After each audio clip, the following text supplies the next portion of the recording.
নমস্কার সকলকে। আমরা এসেছি নির্মলদার বাড়িতে প্রি ওয়েডিংয়ে। এই প্রি ওয়েডিংটা কার তোমরা দেখেই নাও।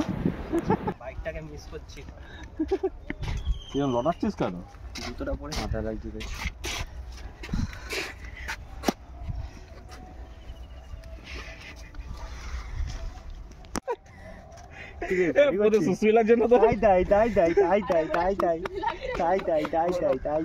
হাত দিচ্ছে, তুলবি ভাই, চশমা হাত দিলে।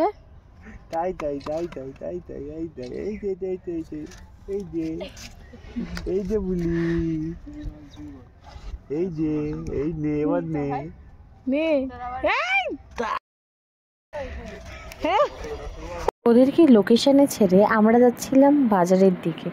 মেন কথা, বাজারের রাস্তাটা ভুলে গেছিলাম, তাই অনেকটা ঘুরে যেতে হচ্ছিল। তাই ভাবলাম তোমাদের সকলের সাথে এই দৃশ্যটা শেয়ার করি, যাতে তোমরাও এই প্রাকৃতিক দৃশ্য অনুভব করতে পারো। ঘরে যেহেতু চিনিকে রাখার মতন তেমন কেউ ছিল না, তাই আমরা ওকে সঙ্গে করে নিয়েই বেরিয়েছিলাম।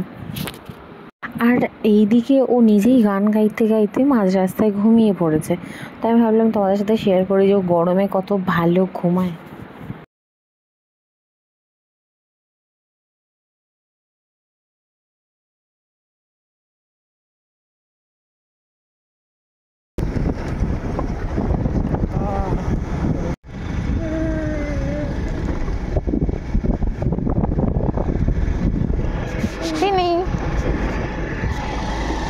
চিন্তা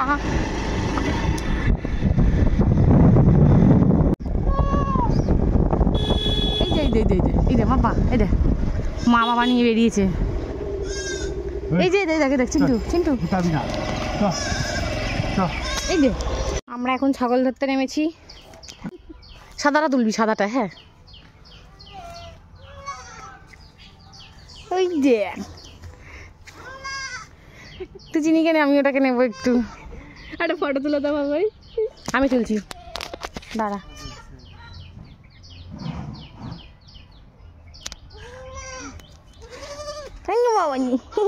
করছে দেখ, ধরে কে ধরে, আমি ওটাকে নেবো। দাদা ধরো একে।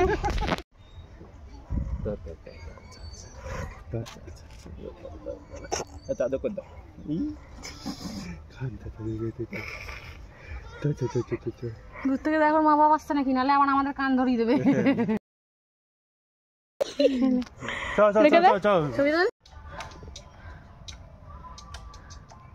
চাবির একটুখানি ডিসপুট আছে।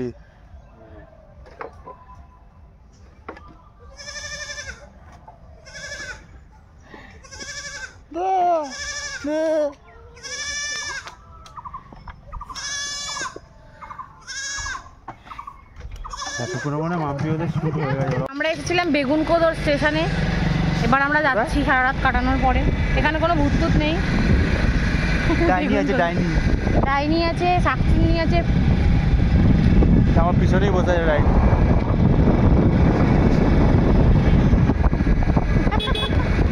চিনিকে নিয়ে আমার দুটো শখ ছিল। একটা হচ্ছে এরকম গ্রাম্য পরিবেশে ছবি তুলবো, আর একটা ছিল মাটির বাড়ির সামনে ছবি তুলবো। কিন্তু মাটির বাড়িটা পূরণ না হলেও এই স্বপ্নটা কিন্তু আমার পূরণ হয়ে গেছে।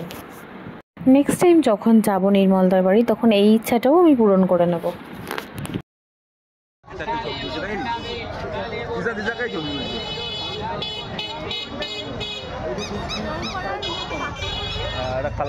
চেনা যেটা ওর মাল।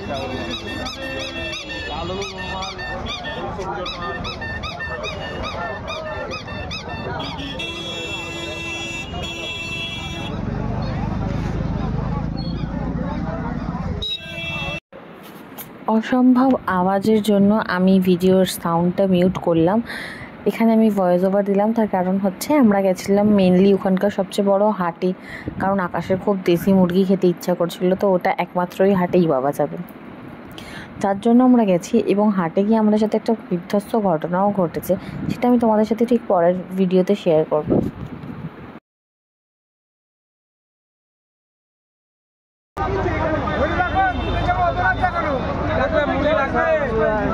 300 টাকা কিলো দাদা।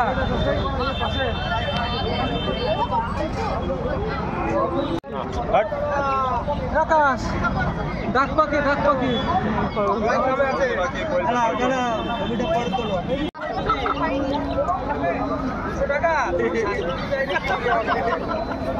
ওটা কি গো? মুরগি? দোয়েল পাখি? ডিম দেয়?